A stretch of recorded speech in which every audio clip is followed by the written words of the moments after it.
South Carolina State knocks off North Carolina Central in a monumental MEAC matchup, and we also look at some of the changes to the HBCU top 10 rankings. Oh yeah, it's Locked on HBCU.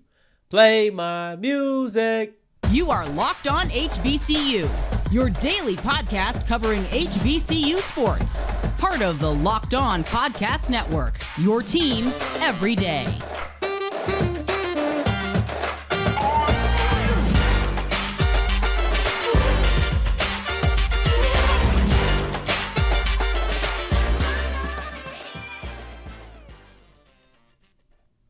What's going on, family? Welcome back to another episode of the Locked on HBCU podcast, your number one daily one-stop shop for everything HBCU athletics, Monday through Friday, part of the Locked On Podcast Network, your team every day. And I, of course, am Darian Gray, a.k.a. the Mouth of the South, Texas Southern alum and former TSU Herald sports editor. Thank you for going on this journey with me, making Locked on HBCU your first listen of the day every day. And remember, just because the mic cuts off does not mean that your journey's over. It just means it's time to follow me on Twitter at South Exclusives, pointed down to it perfectly on the YouTube broadcast. In today's episode of Locked on HBCU is brought to you by Sling TV. Sling has something for everybody, and it is the perfect choice for college football. Pac-12, Big 12, Big 10, SEC, ACC. They have all the football that you possibly could want to watch during this season. I love it, and you'll love the price along with it. Try Sling TV. It is for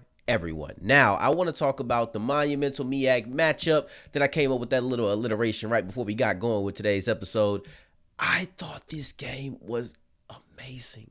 I thought it lived up to everything you could want it to be. South Carolina State knocked off North Carolina Central in what to date is the biggest MEAC game of the season. And when we look back on the season, it could still be the biggest. I genuinely believe these teams are the two best in the conference. Even though both have had their lumps throughout the season so far, I feel like these are the two best teams in the MEAC. This is what Coach Pugh said after the game. Coach Pugh said, "We knew we couldn't go out there and lose to Central. If we would have lost, I think we will be sitting here," this was on Monday at the time that he said this, "we will be sitting here talking about how we can prepare our team for the 2023 season." That's not hyperbolic. I said this on my short on Twitter. This is why we follow the Mouth of the South on South Exclusives on Twitter. I said it. They might have just won the MEAC, and that's not being hyperbolic. If I can say if he can say that they might have just lost all chances of winning the MEAC by losing this game, I can say they might have won the MEAC by winning this game. This is a huge matchup, and honestly, I didn't need him to say that to know that was the mindset, because I watched them play. Yeah, he said it, but the play showed a team that was hungry, a team that had the motivation to come out and show, I'm still top dog in this conference. I don't care what's happened throughout the beginning of this year. We had a tough out-of-conference schedule. We took our lumps, but trust me, we did it, and we're here, and we're prepared for conference play, the most important part of the season. And that's what they looked like. I called out Corey Fields because I felt like Corey Fields needed to step it up. But I didn't approach it that way, so I'm not about to act fake about it. When I called out Corey Fields, I called out Corey Fields and saying that North Carolina Central needed to force him to beat them consistently. That's not, I'm not going to sit here and try to act like I said, hey, man, you need to step it up for your team. No, I called out the opposition and said, make him step up. He did. He did step up. So you can't really knock his performance. Like, I honestly think that Corey Fields is the reason that they won this game because he was so efficient. This was the best game that I saw him play this year that I actually watched. This is the best game that I saw Shaq Davis play that I actually watched. These two players I thought were studs.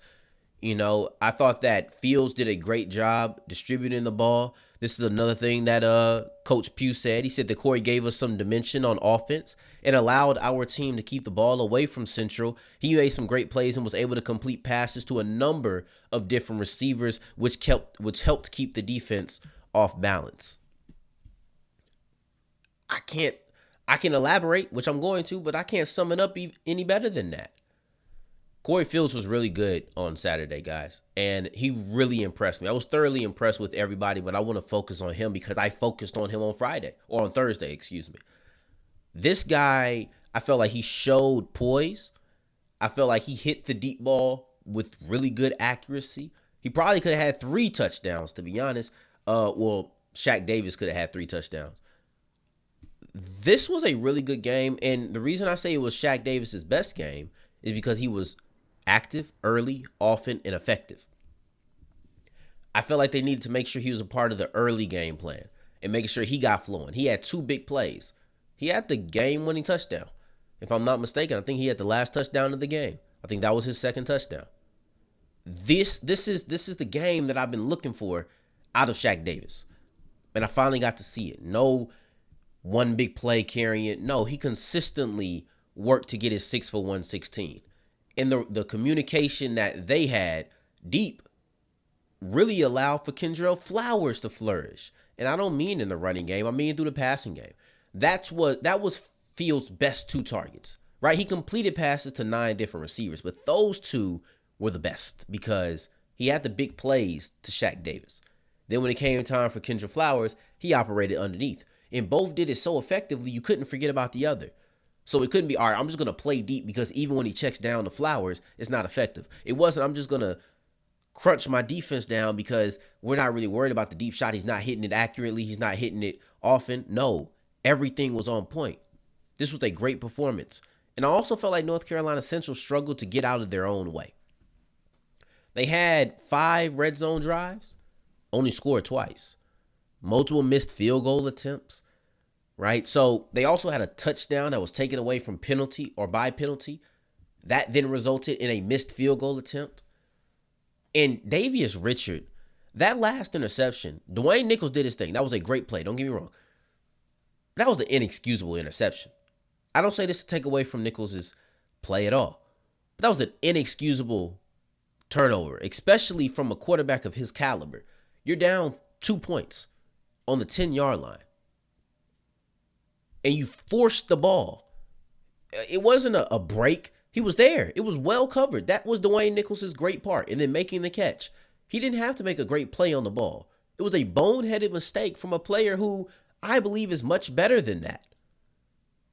In knowing that situation, I don't know if maybe because they had already missed multiple field goals. I don't know if maybe he felt like South Carolina State was going to be able to drive down and get a field goal, which would have then made you lose anyway. So you needed a touchdown to force them to need a touchdown. I don't know. I can try to get inside of his head and understand what was going there. But the truth of the matter is, even if all of those things are true, he still overcompensated. And that was the problem. Davius Richard made a horrible throw, a horrible mistake, and a horrible decision at the worst time that he could have.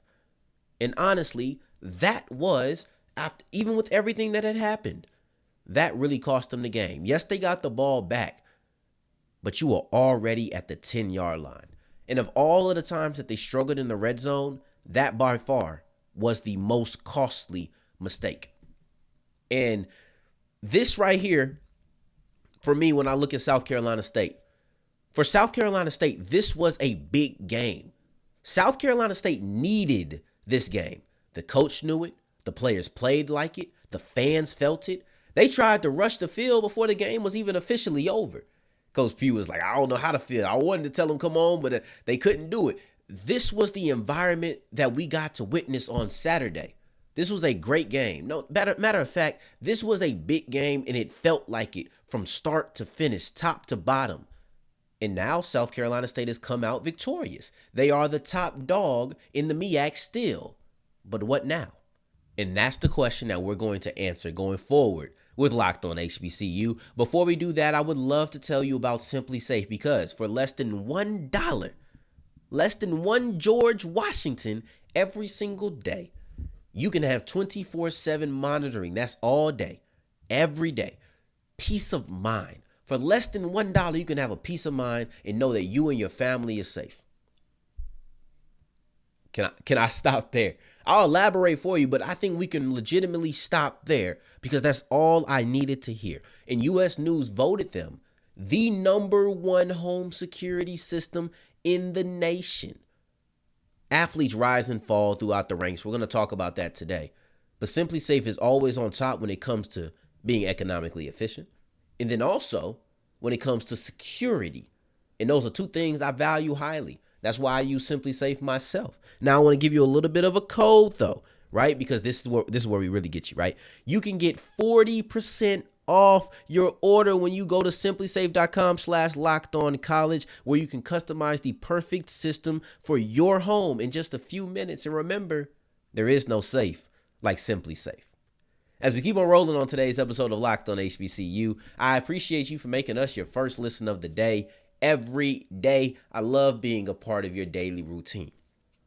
We talked about this game, South Carolina State versus North Carolina Central. State just won. However, what now? Because we still got a lot of season to go.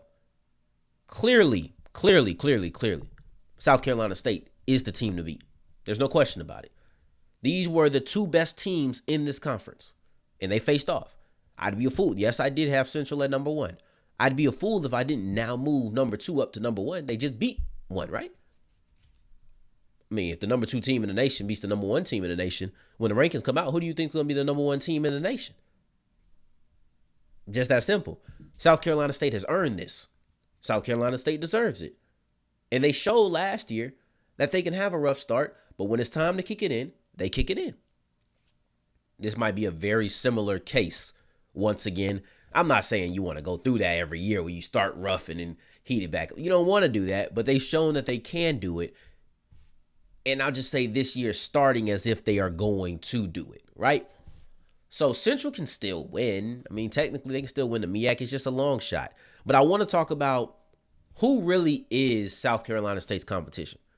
Can anybody steal it? Or did they knock off their only competition on Saturday? So South Carolina State, the leaders for this number 1 spot. Because we're going to look at every single team. They're the leaders for this number 1 spot. They have it. They're the new front runners. And I have to put them at number 1. They earned it. Central, you're sitting at 2. You're hoping that 2 people knock off South Carolina State. And I'm going to be honest with you, this is very unlikely. I think they have some of the slimmest odds to actually win the MEAC because they already lost to South Carolina State, and they're going to need 2 other teams to beat them. I just don't think that's likely. Or maybe a 3-way tie. Yeah, a 3-way tie would also give them some luck. So you have to either hope 2 teams knock off South Carolina State, or you have to hope that you land in a 3-way tie. Both of those feel kind of like, I don't know. You know, and it has to be a 3-way tie with the team that beat South Carolina State. And if I'm looking at it, everybody has a loss in the conference except for Howard. So you would have to hope that Howard beats South Carolina State, and you would have to hope that you beat Howard. Because otherwise, anybody else you would beat would have 2 losses. So, yeah, that's the only odds. Those are the only odds. 2 teams beat South Carolina State, or Howard beats South Carolina State, and you beat Howard. It's crazy. But anyway, we keep going to Howard. They haven't really looked good to start the year. They're 2-5. They just got their second win. It's in conference. They just knocked off Delaware State.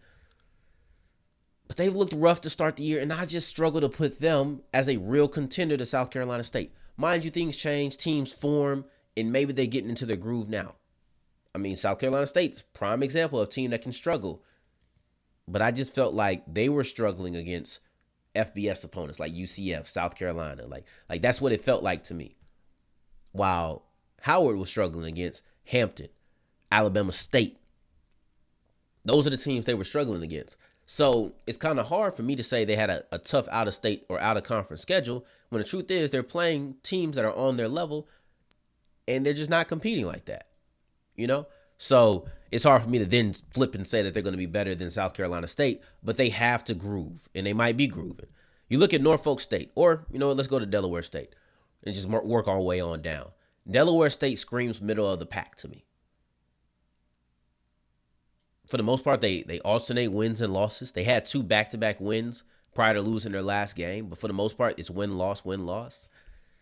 It's hard for me to feel like they're consistent enough for me to say they're going to beat South Carolina State. If South Carolina State plays the way they played on Saturday, they're going to beat a lot of teams, in my opinion. You know, Corey Fields playing that way when they need him the most, coming up with a touchdown drive. Yeah, they're gonna beat a lot of teams, and Corey Fields can be on point. Then you look at Norfolk State and Morgan State. I think they're at the bottom of this conference. I just think that Morgan State had a couple of weeks where they were hot. They looked like they were putting it together. And I think they can beat anybody. I think they can play spoiler for anybody in this conference. But I don't think that they're going to play spoiler enough to win the conference, right? I don't think they're going to go from, I think they're a spoiler team, not a big dog team. That's the difference between Morgan State and South Carolina State to me. Morgan State is good enough, and they play this week. It wouldn't shock me if Morgan State was able to pull off the upset because I think they have that type of grit. They've shown the ability to play with people. I think that they can be feisty, they can be scrappy, and they can lose the game if you're not on your P's and Q's. Just gotta make sure that isn't you, South Carolina State. Because now we're gonna shift the conversation if that happens. Not in the favor of Morgan State, but just in the case that, all right, now y'all have very little to no margin of error out there in Orangeburg. And then lastly, Norfolk State. They've looked terrible this year, man. They beat Morgan State, but I don't think that's saying much because Morgan State just hasn't been that good either. They've looked absolutely terrible this year. No way I can put them in the conversation for competitors. So when you're looking at it, I think that South Carolina State just beat their only competition for the MEAC championship. And if you ask me what now, you just win. Just win. It's yours to lose. Make sure you don't lose it. That's what now. That's what the MEAC looks like after North Carolina Central has fallen to South Carolina State. And going forward, we're going to switch gears and we're going to go to a top 10 list, our HBCU top 10 rankings from the NCAA. Before I get into that, however, I would love to tell you about our friends here at LinkedIn. They're great. Now, everybody, if you know a friend who's unemployed right now, point them in a direction. Screen record this. Send it to your friend. Tell them about LinkedIn because everybody needs to know this is an amazing tool that is nothing but beneficial. This is great. And when I look at LinkedIn, it's great for not only those who are in need of a job, but those who are in need of employees, because you can find people who are properly qualified, not find people and then find out if they're properly qualified. I already know Jody properly qualified, right? I already know that Yvette is going to make sure that she's on her P's and Q's because what Yvette does lines up perfectly with what I need in a cashier, or it lines up perfectly with what I need in a sales rep. So reach out to those you want to talk to faster because LinkedIn allows you to reach out to those people with the purple hashtag hiring frame. And over 40 million people visit LinkedIn every single week. So your job offering is going to touch a lot of people. Now go to linkedin.com/lockedoncollege. That is linkedin.com/lockedoncollege. Terms and conditions apply, but you can post your job for free. As wrapping up today's episode of Locked On HBCU, I want to talk about our top 10 rankings in the HBCU landscape. Typically, we only keep it at 5, but I said let's add 5 more and let's expand this thing, right? I think that you'll enjoy it. Like, I really thought that there was a lot of moving and shaking. So I want to make sure that we talked about it. Let's talk about the biggest movers and shakers. The biggest risers were North Carolina A&T and South Carolina State. They both went up 4 spots. The biggest fallers were Alcorn, who dropped 7 spots. 7. That's a big drop. I think A&T might have fell more than that when they lost to North Dakota State. But this is definitely one of the biggest falls that we've seen in a single week span. They went from 4 to 11. So you won't hear them on this top 10 list at all, which makes sense. You drop 7 spots. It's pretty hard to stay in the top 10. And then Delaware State and North Carolina Central both dropped 4. And when you look at these 5 teams, 3 of them had really major results. I think Alcorn fits into the category of, I felt like their upset loss was a major result. I could be wrong, but I felt like it was a major result. North Carolina Central, they lost to South Carolina State. They moved equal direction or equal amounts in opposite directions, where the rankings kind of reflect the fact that South Carolina State is right above Central. It's South Carolina State, Central. Bulldogs, Eagles. No space. Right there. Right? They're one after another. So I thought that was a pretty good ranking. I could rock with that. And then Alcorn, you got to drop far. You got 2 losses in a row now. You just lost an upset. This wasn't a game that not many people thought was going to be close, but they lost that game. You got to drop 7. And Delaware State, they also lost to Howard at Howard's homecoming, and they lost in I think that's their second MEAC game. So they just dropped a respectable 4. We've seen that, drop 3, 4. That's not crazy, but it did drop them out of the top 10, which is why I wanted to mention it. But let's get into that top 10.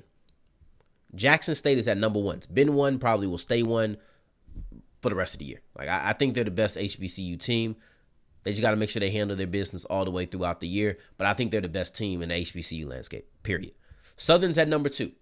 They were at number 2 already, right? They had already rose after that win to Alcorn. They had already jumped North Carolina Central, so there was no reason to bring them down for what? They won against Virginia Lynchburg. There's no reason to do that. FAMU has risen to 3. That's interesting. Okay. They've risen to 3. They were at 5 last week, but 3 and 4 did lose. Yes, because 3 was Central and 4 was Alcorn. So they lost.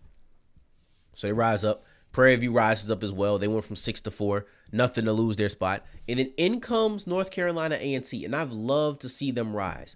I didn't think the loss to North Dakota State should have dropped them as far as it did, but I understand. It is what it is. North Carolina Central has battled back, and they look really good. They look really good. And I'm hearing a lot of playoff talk around them as well. So fingers crossed, I hope that's the case. But that completes your top 5. Now let's get into the next 5, right? And I've had a lot of fun with them. South Carolina State is at 6. North Carolina Central is at 7. Alabama State is at 8. Texas Southern's at 9. And Hampton's at 10. Alabama State and Texas Southern is interesting because Alabama State just beat Texas Southern about 3 weeks ago. And I think that's why they're on top. Because TSU just knocked off Alcorn. And if there was a reason to put them over a team that had beat them, it was that. And they did it in a really impressive way. We're going to talk about that tomorrow. I'm going to announce it again at the end of the episode, but that's our lead segment tomorrow. I'm telling you right now, unless something big happens, that's going to be our lead segment tomorrow. So that was an interesting one. Alabama State versus TSU. They both won conference games since then. Jackson State got played close by Alabama State, so I understand why you're not going to really hold that against them. But TSU has won the next 2 games, and they beat Alcorn. I don't know. I think I would have put them at 8, but I get it. Also, I think that 7 is a really solid spot for North Carolina Central. I don't think I'm putting them below anybody that's below them. But they're going to have to step it up because they've now lost as many big-time games as they won, right? Because A&T was a big win for them. New Hampshire was a really big win for them. But then you lost to Campbell, and that was a big loss for you, especially the way that you lost it. And then you lost to South Carolina State in what is perceived as kind of like the MEAC championship. That's not good. Now, I can say that beating Morgan State in your conference opener is a big deal, but the truth of the matter is, as you continue to play conference games, it just blends in. It won't be a big deal forever. I think it's a nice statement, but by the end of the year, you're not looking at that as a big-time win. You know, you're just not. So you're really like at 2-2, 3-2 if you want to give them the credit I tried to give that Morgan State game. But you're looking at 2-2, honestly. It's not looking good for you. And then Hampton at 10, I think they stay here for one more week. Unless they get really embarrassed next week. And a team like, I don't know, it's going to be hard because 8 plays 3. So Alabama State plays Alabama A&M, or 13, excuse me. Then you look at 7, and North Carolina Central plays Delaware State at 12. Alcorn could jump up their spot depending on how bad they lose. So they might retain it for one more week, but I don't think they're going to be here for long. They're going to have to pick it up in the CAA. But that'll be something interesting. I would really love to see where Hampton's going to be next week because they're right there at 10, and they've been steadily dropping since being in the new conference. Can't wait to see how it goes down. But we will be here to break it down next week, I promise you. And I will talk about where Hampton is. If they are still in the top 10, if they won this game, they'll definitely be there. But I'll talk about if they're going to be in the top 10 next week when those rankings drop on Monday morning. Now, I appreciate you for making us your first listen of the day. Every day I decided that Texas Southern didn't need to share the spotlight with this monumental MEAC matchup. I think they deserve their own lead segment, so that's what we're going to open up tomorrow's episode with, unless something major pops up and something changes. Unless that happens, we're talking about TSU, so I'll see you tomorrow, and I appreciate you for making us your first listen. For your second listen of the day, make sure you're checking out Locked On Sports today. They have all of the information that you need all across the nation. You're never going to hear the same voice twice in a week, but you might hear my voice every now and then, so go ahead and check it out and support the show. In the meantime, in between time, if you're looking for me, You can find me on Twitter at South Exclusives. Until the next time that we hear each other, family, take care, stay blessed. Peace.